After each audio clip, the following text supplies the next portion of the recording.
warning everybody for months now, that this is where America is headed. He wants to use the Insurrectionist Act to stop anybody in this country from protesting him, his administration, his policies, and use the National Guard and the military to do it. That's why he's stationing the military all in different cities in America, because he's preparing for something bigger.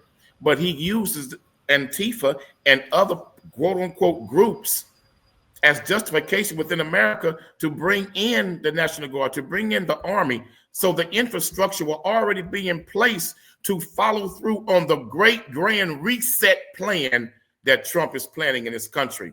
He is not going to leave office.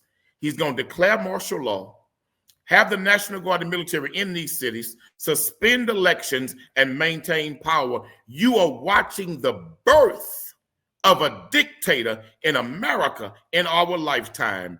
Let no one fool you. This is a frightening time in this country right now. I mean, you've been saying that America is in a frightening time and everything's awful for decades now. You're a sky is falling guy. You've monetized it.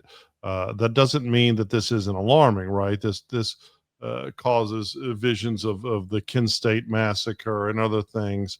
It's the Insurrection Act of 1807, which allows an executive the authority to use military to quell rebellion, insurrection, widespread domestic violence. It is when you've got rioting and craziness, right? Like in the arson and rioting and looting that we saw in 2020, that would probably be an appropriate use of the Insurrection Act. They didn't. There were some. You saw National Guard deployed, but nothing of a major scale.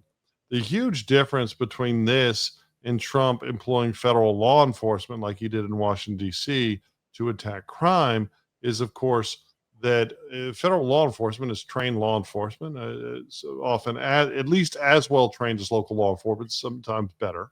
And we saw some very good results, like the mayor of D.C. came out and said, hey, this has been a godsend. This has really stifled crime in our nation's capital, also one of our nation's most violent crime-ridden cities. And it almost completely stopped carjackings and did stop murders for a couple of weeks, which was unheard of in the district. But that's very different from having the U.S. military come out and enforce on citizens. Now, this is NBC. NBC clearly